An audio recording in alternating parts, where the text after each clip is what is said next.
오늘 우리가 함께 은혜 나누실 하나님의 말씀은 요한계시록 16장 1절에서 9절의 말씀입니다. 요한계시록 16장 1절에서 9절 말씀, 제가 가지고 있는 성경책으로 414면입니다. 414면 요한계시록 16장 1절에서 9절 말씀.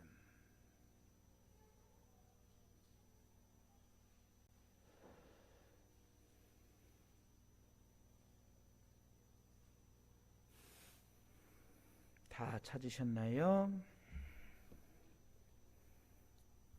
다 찾으신 줄 알고 제가 읽겠습니다.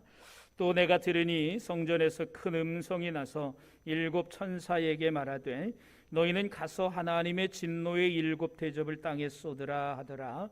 첫째 천사가 가서 그 대접을 땅에 쏟음에 짐승의 표를 받은 사람들과 그 우상에게 경배하는 자들에게 악하고 독한 종기가 나더라.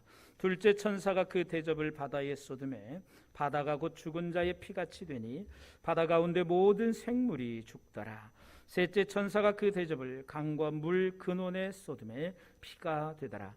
내가 들으니 물을 차지한 천사가 이르되 전에도 계셨고 지금도 계신 거룩하신 이여 이렇게 심판하시니 의로우시도다.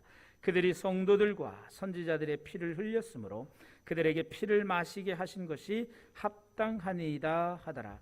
또 내가 들으니 제단이 말하기를 그러하다. 주 하나님 곧 전능하신 이시여 심판하시는 것이 참되시고 의로우시도다 하더라. 넷째 천사가 그 대접을 해에 쏟음에 해가 권세를 받아 사람들이 크게 태움에 태워진지라. 이 재앙들을 행하는 권세를 가지신 하나님의 이름을 비방하며 또 회개하지 아니하고 주께 영광 돌리지 아니하더라. 아멘. 할렐루야. 오늘도 이 아침 주의 전에 오르신 여러분들 가운데 하나님의 크신 은혜가 함께 하시기를 주님의 이름으로 축복합니다. 주위에 계신 분들과 함께 인사 나누십니다. 사랑합니다. 축복합니다. 감사합니다. 제대로 좀 해보세요. 몇 안 되는데 제대로 다시 한번 눈과 눈을 보면서, 자, 눈으로 인사해야죠. 다시 사랑합니다. 축복합니다. 감사합니다. 눈 마주치는 게 참 어렵구나, 그죠? 참 어렵습니다. 참 세월이 참 빠릅니다. 벌써 모내기 철이 되었습니다. 벌써 모를 다 낸 집도 계시고 또 참 시기가 빨라졌습니다. 뭐 특별히 지난 주간에는 갑자기 뭐 여름 날씨 막 29도 30도까지 올라가질 않나, 또 어제부터는 또 뭐 많은 비가 예상된다고 그렇게 예보를 하질 않나. 그래도 지금 밖에 보니까 비는 안 오는 것 같긴 한데 어쨌거나 뭐 하여튼 기후도 이상하고 그런 걸 보면 우리가 살아가는 이 시기는 정말 예측 불가한 시기다, 이렇게 볼 수가 있어요. 그죠? 그리고 우리가 계속 마지막 때의 이야기를 우리가 지금 계시록을 통해서 보고 있는데 정말 마지막 때가 진짜 가까워지긴 가까워졌구나 하는 생각을 하지 않을 수 없는 그러한 시대가 되어버렸습니다. 그리고 여러분, 우리가 살아갈 때도 모습을 보면 정말 세상이 너무 악해졌잖아요. 그죠? 전혀 상상할 수 없는 그런 범죄들이 일어나고, 이 악한 세상 가운데 우리가 어떻게 살아가야 할까? 우리 믿는 사람들은 이 악한 세상 속에서 과연 어떻게 살아가야 할 것인가를 고민하지 않을 수 없습니다.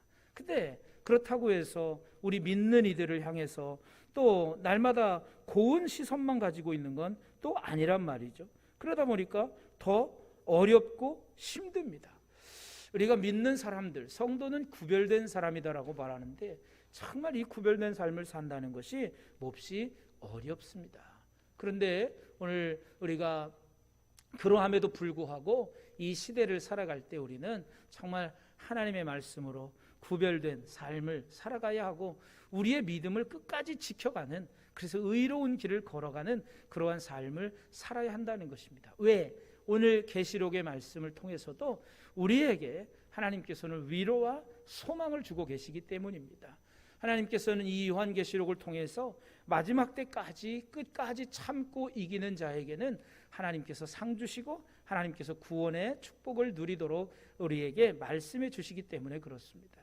그런데 그것도 기회가 있는 거예요. 우리가 버스 지나고 나서 손 들어봤자 뭐 마음씨가 좋은 기사들은 서줄 수도 있겠지만 우리가 흔히 표현할 때 이미 버스 떠났어, 손 들어봤자 소용없어, 이렇게 이야기합니다. 여러분, 마찬가지입니다. 지금은 우리가 정말 그래도 하나님께서 우리에게 우리에게 주신 기회가 있기 때문에 하나님께로 돌아와야 되고, 우리가 정말 다시 한번 우리의 믿음을 점검하고 하나님의 말씀 위에 굳게 서는 우리의 신앙의 자세가 필요하다라고 하는 거예요.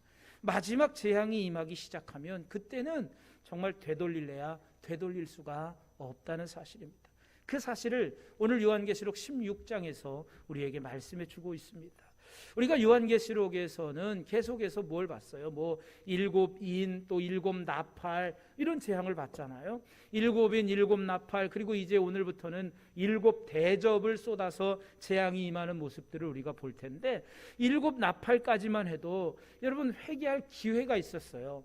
그때까지만 해도 하나님께서 이런 진노와 심판을 하시는 이유는 회개하고 돌아오게 만들기 위해서 이러한 그들에게 이러한 진노와 이러한 재앙을 내리셨어요. 그런데 마지막으로 내리시는 이 일곱 대접의 재앙은 더 이상 회개할 기회가 없다, 이제 완전히 끝났다라고 하는 거예요. 그러니까 이 마지막 때가 되기 전에 우리도 하나님께로 온전히 돌아서야 되고 하나님께 온전히 우리가 붙잡힌 삶을 살아야 한다는 것입니다. 오늘 요한계시록 16장은 그야말로 무서운 심판의 재앙을 우리에게 예고하고 있습니다. 그래서 이 계시록 16장에서는 일곱 가지 일곱 대접의 재앙을 우리에게 말씀하는데, 첫 번째부터 네 번째, 즉 오늘 우리가 읽은 1절에서부터 9절까지가 한 이제 부분이에요. 첫 번째부터 네 번째까지 대접의 이 재앙은 결국 이제 자연계에 임하는 재앙들입니다. 땅과 바다와 강과 물의 근원과 또 해, 이런 자연계에 미치는 그런 재앙이고, 10절에서부터 21절 말씀까지 보면 이제 거기에는 뭐 짐승의 보좌와 유브라데 강, 그리고 이제 공중 권세 잡은 어떤 공중에 임하는, 그러니까 이 하나님의 마지막 이 일곱 대접의 재앙은 땅을 포함한 모든 곳에 전 우주적으로 임하는 그러한 재앙인 것을 우리에게 말씀해 주고 있다라고 하는 것입니다. 그러니까 이 마지막 하나님의 심판은 결국, 그러니까 이 다섯 번째부터 일곱째까지는 영적 존재에 대한 심판인 거예요. 그러니까 이 하나님의 심판은 아주 그냥 완벽하고 완전하게 이루어진다는 것을 우리에게 말씀해 주고 있는 것입니다. 자, 오늘 우리가 16장 1절에서 9절 말씀까지 읽었는데, 오늘 이제 이 요한이 들은 모습, 요한이 본 모습을 통해서 우리가 이제 네 번째 대접의 재앙의 말씀까지 우리가 함께 살펴보고자 합니다. 자, 오늘 1절에 보면 요한이 이제 성전에서 큰 음성이 들리는 것을 그가 들었습니다. 음성을 듣습니다. 그러면서 일곱 천사에게 말하되 너희는 가서 하나님의 진노의 일곱 대접을 땅에 쏟아라, 이렇게 말씀하는 거예요. 땅에 쏟으라. 이 땅이 어딜까? 이 땅은 어떤 지리적 의미로서의 땅을 의미하는 것이라고 하기보다는 이 세상을 다스리고 있는, 즉 그 공중의 권세 잡은 자들, 즉 악한 마귀 사탄이 다스리는 그 사탄의 영역, 짐승의 영역을 말하고 있는 것입니다.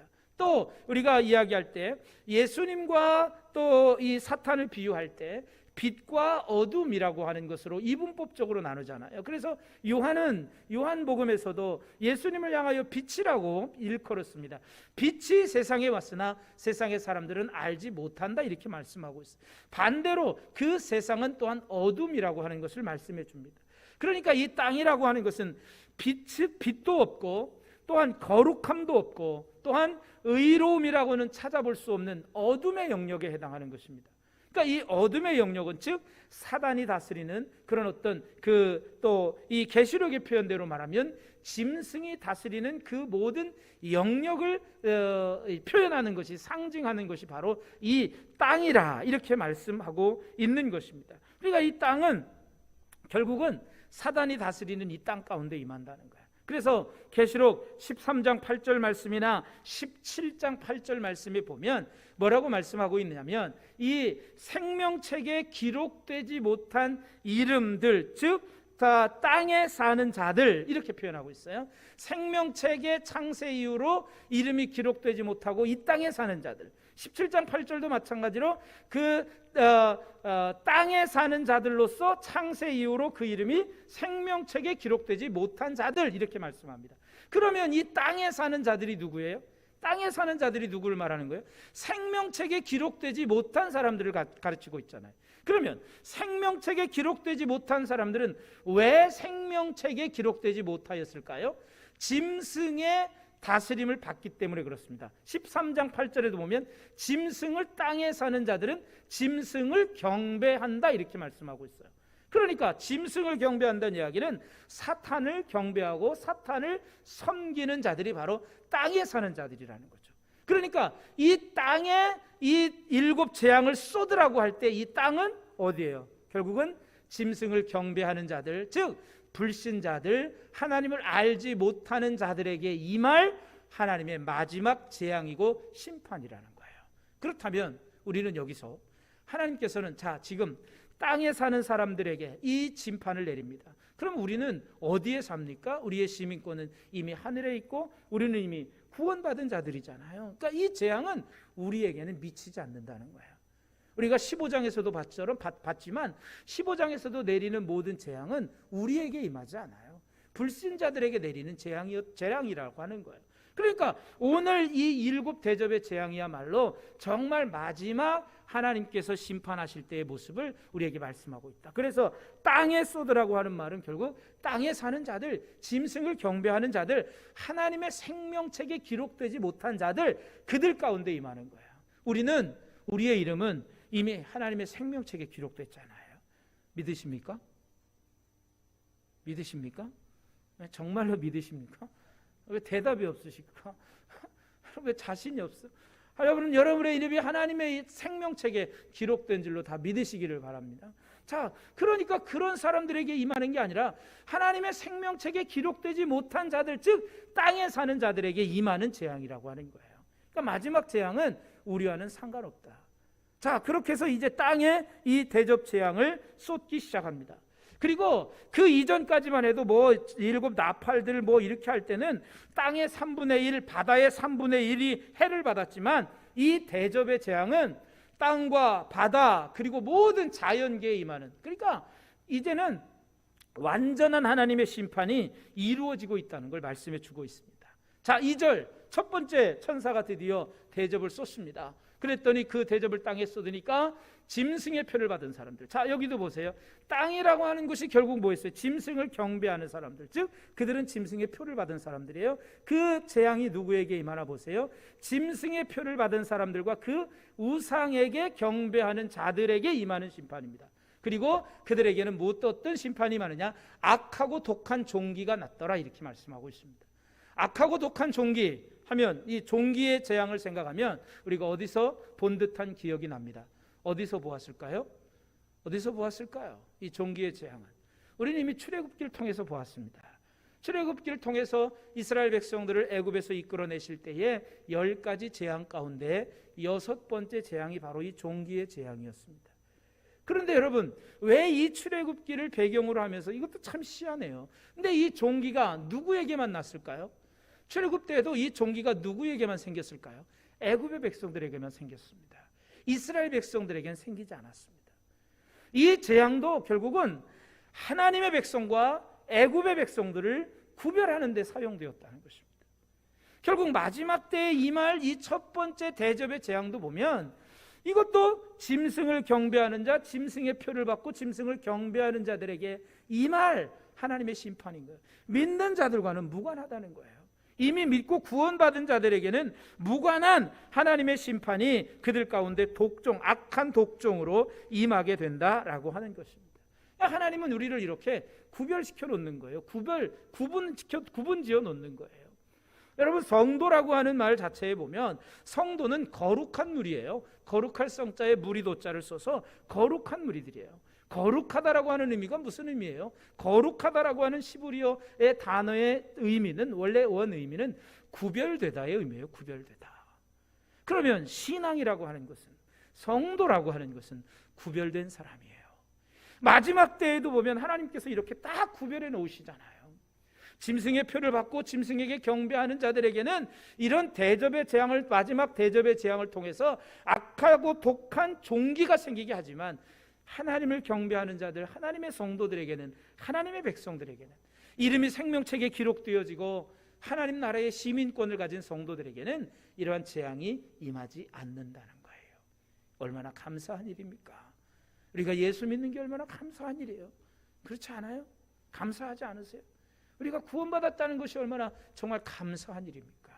하나님 우리를 마지막 때에 이러한 재앙 가운데서 우리를 구별해 주시고 우리를 구분해 주신다. 그러니까 우리는, 이러한 모습을 통해서 하나님은 이미 우리를 구별시켜 놓은 존재들이라는 거예요. 그러니까 우리는 과연, 그런데 우리가 구별된 삶을 살아가고 있느냐? 우리의 신앙을 돌아보아야 합니다. 저와 여러분은 정말 신앙인으로서 과연 구별된 삶을 살아가고 있는가? 신앙이란 결국 구별된 삶을 말하는 거예요. 신앙은 구별된 삶이에요. 구별된 가치관, 구별된 인생관, 구별된 어떤 그런 세계관, 이런 것들을 가져야 하는 것이 진짜 신앙이라고 하는 거예요. 그런데 우리는 정말 구별되어 살아가고 있습니까? 세상과 똑같이 살아가고 있지 않습니까? 여러분, 여기도 보면 구별되지 못한, 여러분, 세상의 사람들은 당시에 우리가 아는 것처럼 여기서 짐승에게 경배했던 사람들이란 결국 누구를 말합니까? 우리가 요한이 계속해서 계시록에도 말씀했지만 당시에 로마의 황제들을 숭배하던 자들이었어요. 그리고 당시에 로마의 황제를 숭배해야만 이제 이 길드라고 하는 상인 조합에 가입되어서 그냥 세상의 사람들이 사는 대로, 편한 방법대로, 세상의 방법대로 살아가면 모든 것이 다 잘 될 줄 알았단 말이죠. 그러니까 세상의 방법대로 살아가고 구별되지 않은 채 살아갔던 사람들에게 임하는 재앙이 바로 이 악하고 독한 종기라는 거예요. 그러니까 구별되지 못하면 그냥 세상에서 우리가 흔히 말할 때 좋은 게 좋은 거야, 그냥 세상의 방식대로 따라가다가 보면 결국 이러한 하나님의 마지막 때의 재앙이 임할 수 있다는 사실입니다. 이 재앙의 대상이 될 수 있다는 사실입니다. 그러하기 때문에 우리는 이 땅에서도 정말 구별된 삶을 살아가시는 저와 여러분이 되기를 주님의 이름으로 간절히 축원합니다. 자, 그 다음에 3절에 보면 이제 두 번째 재앙이 쏟아집니다. 두 번째 재앙이 쏟아지는데, 이 대접이 바다에 쏟아지는데, 바다에 쏟아지니까 모든 이 곧 죽은 피같이 바다가 되더라는 거죠. 그래서 바다 가운데 모든 생물이 다 죽더라, 이렇게 말씀합니다. 바다가 피같이 되었어요. 이 피라는 게 결국 뭐예요? 피라는 게 뭐예요? 이 피는 죽음과 고통을 상징하는 거예요. 그러니까 피같이 되어서 모든 생물을 다 죽여요. 그런데 여러분, 이 재앙도, 물이 피가 되는 이 재앙도 어디서 우리는 봤습니까? 출애굽기의 재앙을 통해서도 봤습니다. 출애굽기의 재앙, 10가지 재앙 가운데 첫 번째 재앙이 뭐예요? 나일 강물이 피로 변하는 사건입니다. 모든 것이 다 죽습니다. 그런데 여기는 이제 바다에 쏟습니다. 그래서 바다에 쏟으니까 피가 피같이 되어서, 그것도 죽은 자의 피같이 되어서 모든 생물이 다 죽었습니다. 그런데 또 세 번째 천사도 똑같이 이 대접을 쏟는데, 세 번째 천사가 쏟은 대접은 어디입니까? 강과 물 근원에 쏟으니까 피가 되더라, 이렇게 말씀합니다. 지금 두 번째 대접과 세 번째 대접이 거의 내용이 비슷합니다. 그 재앙의 모습은 다 피같이 되었다라고 하는 거예요.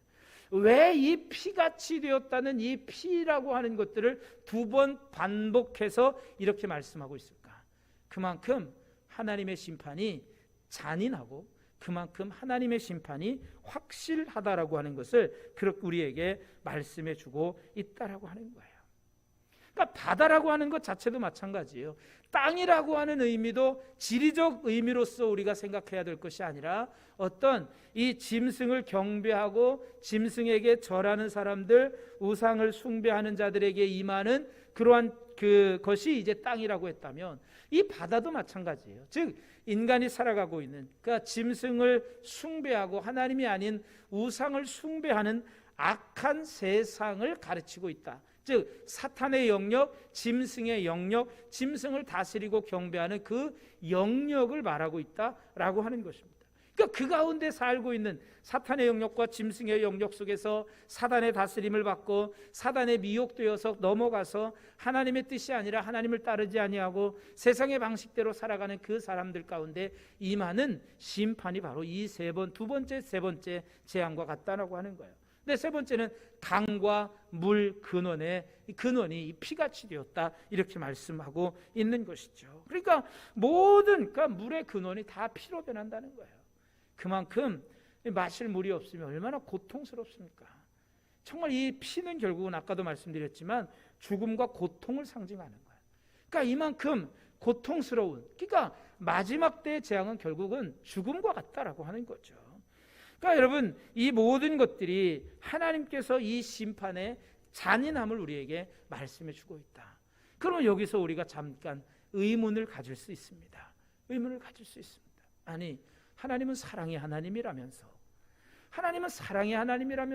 왜 이렇게 잔인한 심판을 우리에게 하셔야 하나? 잔인한 재앙을 왜 내리셔야 하나? 이런 의문이 들 수가 있습니다. 그렇잖아요. 세상의 사람들도 그렇게 얘기해요. 야, 뭐 하나님은 사랑의 하나님이라면서. 우리가 전도할 때 그래요. 예수 믿어야 구원받습니다. 그러면 이제 하나님은 사랑이십니다. 하나님은 당신을 사랑하십니다. 뭐 이렇게 전도하잖아요. 그런데 세상의 사람들이 흔히 그렇게 말할 때, 그렇게 우리에게 대꾸할 때도 있습니다. 하나님은 사랑이시라면서 왜 하나님이 세상을 창조했다라고 말씀하면서 구원하시려면 다 구원하지 왜 구분해서 구원해? 이렇게 말할 수 있습니다. 그렇잖아요. 하나님은 사랑이시라면서. 근데 하나님은 사랑이시기 때문에 끝까지 참고, 오래 참고 기다려주고 계시는 거예요. 그래서 기다리고 참고 참으시다가 마침내 하나님께서 그들을 심판하시기에 이르신다라고 하는 거죠. 그러다 보니까 오늘 임하는 이 하나님의 재앙도 우리가, 아니 하나님은 사랑이신데 왜 이렇게 무서운 재앙을 내리셔야 할까? 우리가 의문을 가질 수 있습니다.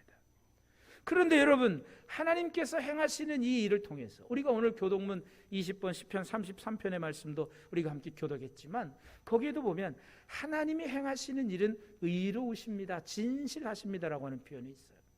그런데 오늘 하나님이 행하시는 이 무서운 재앙과 심판을 보면서 천사와 하나님 그 제단들이 하나님을 노래합니다.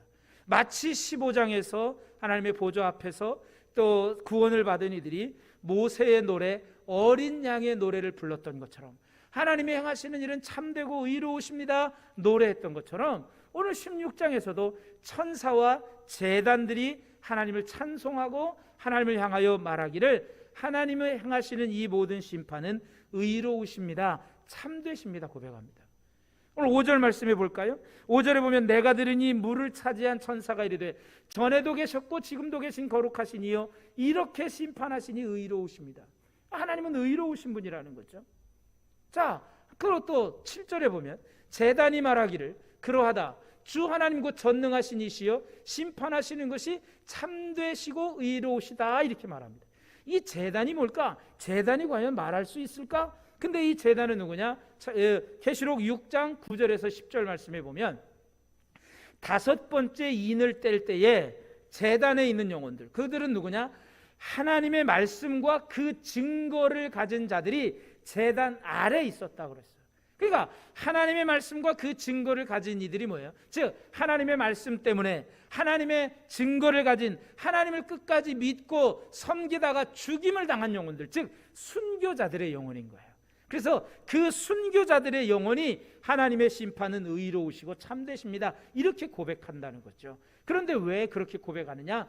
6장 10절에서 이 순교자의 영혼들이 뭐라고 그랬어요? 하나님, 우리의 피를 도대체 어느 때까지 언제 갚아주실 거예요? 이렇게 요청했었잖아요. 근데 그 요청이 이제 이루어졌기 때문에 저 제단에 있는 천사들이, 순교자들의 영혼이 하나님의 심판은 의로우십니다 이렇게 노래하고 있는 거예요. 이렇게 찬양하고 있는 거예요. 그런데 이 피를 누가 마시게 되느냐? 이 진노의 피가 누가 마시게 되느냐? 6절에 보면 하나님의 백성들, 즉 이 하나님의 백성들을 핍박하고 또 어렵게 했던 그런 사람들이 이 피를 마시게 될 것이다 라고 하는 거죠. 그들이, 여기서 그들이란 순교자들, 즉 믿음의 사람들을 향하여 핍박을 일삼고 박해했던 그 사람들이 성도들과 선지자들의 피를 흘렸기 때문에 그들에게 피를 마시게 하는 것이 합당합니다. 이렇게 노래하고 있다라고. 이렇게 하나님의 의로우심을 고백하고 있다는 거죠. 그러니까 마지막 때의 심판은 결국은 하나님의 의로우심이 드러나는 순간이다라고 말할 수 있다는 것입니다. 하나님의 심판은 이렇게 하나님의 의로우심이 드러나고 있다라고 하는 거죠. 하나님께서 행하시는 것은 지극히 정당하다고 천사뿐만이 아니라 순교자들의 영혼까지도 그렇게 말하고 있다라고 하는 것입니다. 바다와 강과 샘물이 피로 변하였고 그 모든 것들이 결국은 이러한 우리를 핍박하고 어려움을 당하게 했던 이들에게 이제 그 피를 마시게 함으로 인하여 하나님의 공의를 세우고 있다고 말씀합니다.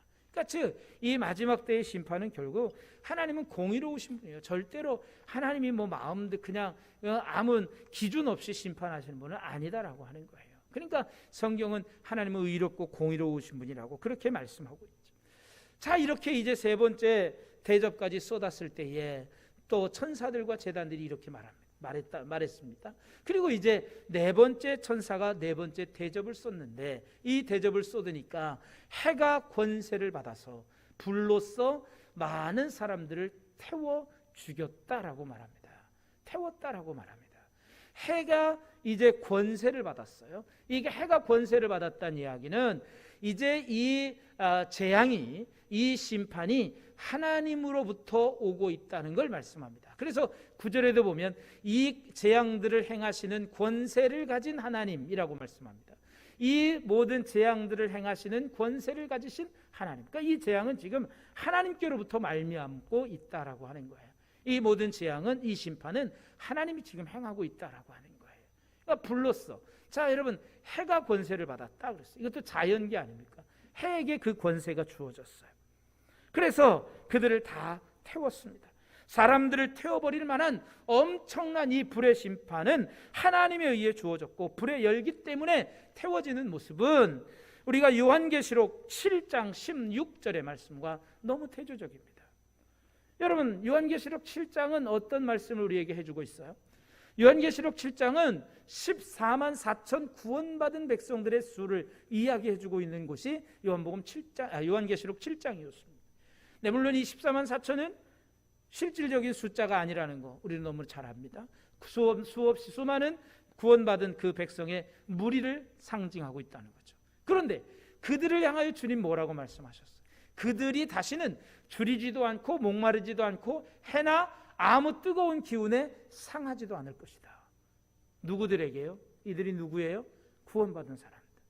구원받은 사람들에게는 목마름도 또한 주림도 어떤 해나 불의 기운으로 상하지 아니하도록 지켜주시겠다고 하나님 약속하셨어요. 그런데 이 해가 뜨거운 그 권세를 받고 이 불의 뜨거운 열기로 모든 사람들을 태웠다라고 하는 이 말씀을 보면, 자, 구원받은 사람들에게는 해나 어떠한 열기에도 상하지 않도록 지켜주시지만 그렇지 않은 땅에 사는 자들, 짐승을 숭배하고 이미 우상을 숭배하는 자들에게는 이러한 불의 심판, 불로 상하게 되어지는 그런 일들이 일어난다라고 하는 거예요. 그러니까 계속해서 요한계시록은 보십시오.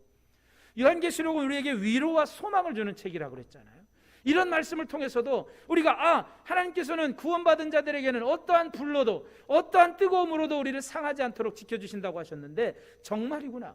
마지막 때에 이 불의 심판이 임할 때도 보면 결국 그들은 땅에 사는 자들, 우상을 숭배하는 자들에게 임하여질 심판인 거지 믿는 자들에게 임하여질 심판은 아니다라고 하는 거예요. 얼마나 감사한 일입니까? 하나님께서 이 계시록을 통해서 계속 우리에게 위로와 소망을 주는 거예요. 그런데 이 심판을 받으면서도 땅에 사는 사람들은 하나님의 이름을 비방합니다. 하나님께 영광을 돌리지도 않습니다. 회개하지도 않습니다. 9절 말씀에 보면 그렇게 말씀합니다. 그런데 여러분, 이 마지막 때의 심판은 여러분 이미 아까도 제가 서두에도 말씀드렸지만 이미 늦은 거예요. 이미 이 마지막 재앙의 심판은, 불의 심판은 결국은 구원받지 않은 자들에게 임하는 마지막 재앙이기 때문에 이미 사실은 늦은 거예요. 그러니까 이 마지막 때에 일어나는 일들은 사실 이러한 징계와 이러한 심판의 목적은 회개하기 위한 것이 아니라 완전히 하나님께서 그들을 향한 이제 심판을 받아야 하는 이유가 분명하다는 것을 말씀해 주고 있는 거예요. 그러니까 지금은 이때는 이런 마지막 재앙이 임할 땐 이미 돌아서도 늦어요. 때는 늦었다라고 하는 거예요. 그러니까 하나님의 이름을 모독함으로 회개하지도 않고 하나님께 영광을 돌리지도 않는데 그 이유는 결국 뭐냐면 여러분 이 그 사단의 본질이 뭐예요? 결국은 하나님을 대적하는 거예요. 사단의 본질이 하나님을 대적하고 예수님을 대적하는 거기 때문에 그들은 결국 하나님의 이름을 인정하지 않아요. 여러분 세상 오늘날 살아가는 세상은 교회를 향하여 특별히 코로나 시대를 맞이해서 여러분 교회를 향하여 얼마나 세상의 말들이 참 많습니까? 절대로 그들은 하나님을 인정하지 않습니다. 오히려 교회를 사회의 악이라고 말하고 있고 정말 그런 시대예요. 그런데 우리 믿음의 사람들은 어떻습니까? 때가 이럴수록 때가 악할수록 우리 믿음의 사람들은 그래도 우리가 회개해야지 하나님께 다시 돌아가야지 이런 생각을 하잖아요. 그런데 그들은 믿지 않는 사람들은 그렇지 않다라고 하는 거예요. 모든 탓을 교회에 돌리기도 하고 뭐 이렇게 살아가는 시대 속에 살아가고 있습니다. 그러니까 그들은 절대로 돌아서지 않는다. 결국 그러한 자들에게 임할 것은 딱 하나밖에 없어요. 결국 하나님의 마지막 이 재앙 심판밖에 받을 수 없다라고 하는 거죠. 여러분 이러한 마지막 심판은 결국은 하나님의 성도들과 선지자들의 피를 흘리게 한 자들에게 하나님의 공의를 행하기 위한 것이다라고 하는 거죠. 지금 우리가 살아가고 있는 시대에도 보면 때로는 악인이 승리하는 것처럼 보이는 그런 현실 때문에 우리 낙심할 수도 있어요. 우리도 하나님 앞에 그럴 수 있어요. 하나님 뭐예요? 나는 예수 믿는데 저 사람들이 예수 안 믿는데 왜 저 사람들이 왜 잘 돼야 되고 저 사람들이 왜 승리하는 것처럼 보여야 돼요? 우리도 낙심할 수 있어요. 그러나 반드시 하나님께서는 때가 되면 하나님의 공의를 행하실 것입니다. 그 반드시 하나님의 공의를 행하실 그 하나님을 기대하면서 끝까지 믿음의 길, 끝까지 의로운 길을 걸어가시는 저와 여러분이 되시기를 주님의 이름으로 간절히 축원합니다. 여러분 데살로니가전서 5장에 보면 우리가 지금 이때는 하나님께서 이제 그 때와 시기는 알 수 없지만 주의 날이 도둑같이 임할 것을 너희가 알아라. 그리고 너희는 이제 그 때를 준비해라 이거예요. 평안하다 안전하다 할 그때에 하나님이 임할지 모른다. 그리고 너희는 다 빛의 어둠에 있지 않는다. 우리는 이미 어둠에 있지 않아요. 빛에 속한 자들이에요. 그러므로 도둑같이 그날이 임할 때 너희는 다 빛의 아들이고 낮의 아들이기 때문에 밤이나 어둠에 속하지 않았기 때문에 우리는 다른 이들과 같이 자지 말고 오직 깨어있어 정신을 차려라 이렇게 말씀합니다. 때와 시기는 알 수 없어요.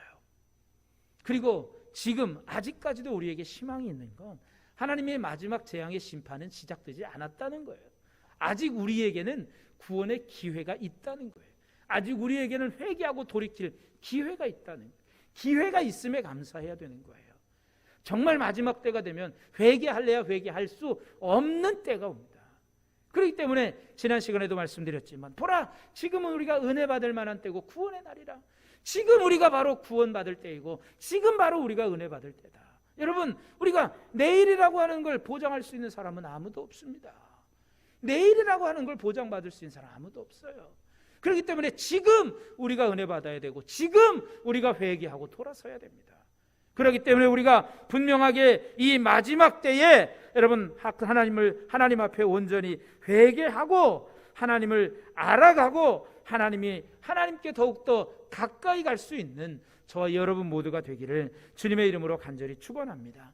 마지막 심판이 다가오기 전에 지금이 바로 내가 회개할 때이구나, 또 지금이 내가 하나님의 은혜를 받을 때이구나 알고 그 주님 언제 오실지 알 수 없기에 언제든 주님 오심을 준비하며 기다리며 믿음의 길을 가고 우리는 낮에 속한 자로서 빛에 속한 자로서 빛의 사명을 감당하고 또 빛의 일을 하고 그래서 하나님의 의로우신 심판 날에 우리도 심판받는 자의 자리가 아니라 하나님을 찬양하며 경배하는 구원의 자리에 서 있는 저와 여러분 모두가 되기를 주님의 이름으로 간절히 축원합니다. 기도하겠습니다. 하나님 감사합니다. 오늘 우리가 하나님의 귀한 말씀 통해서 지금이 더욱더 은혜 받을 날임을, 지금이 더욱더 구원받을 날임을 알게 하여 주시고, 우리는 또한 낮의 아들로, 빛의 아들로, 나 어둠에 속하지 않고 낮에 속한 자들로 깨어 정신을 차려 주님 오실 때까지 믿음의 길을 가게 하여 주시고, 끝까지 믿음 지키는 삶을 살게 하여 주시옵소서. 그래서 악을 미워하고 선한 속한 자임을 기억하며 하나님의 의로우신 심판날에 하나님을 찬양하며 경배하는 구원의 자리에 서는 우리 모두가 다 될 수 있도록 주여 도와주시옵소서. 주님이 언제 오실지 그날과 그 시를 알 수 없지만 주님은 오래 참고 기다리시며 우리가 다 하나님께 회개하고 하나님 앞에 나와 경배하기를 원하고 계시는 이 하나님, 더 많은 사람들이 하나님의 품으로 돌아오기를 오래 참고 기다리시는 하나님을 우리가 오늘도 소망하게 하여 주시고 그 하나님께 나아가게 하여 주옵소서. 아직도 구원받지 못한 이들, 아직도 은혜 받지 못한 이들에게 이 하나님의 마음을 전달하게 하시고, 아직도 기회가 있을 때 하나님 구원받지 못한 이들 주님께로 인도할 수 있도록 주여 도와주옵소서. 그래서 전도의 사명 온전히 감당하게 하여 주시옵소서. 우리 주 예수님의 이름으로 간절히 축복하며 기도하옵나이다.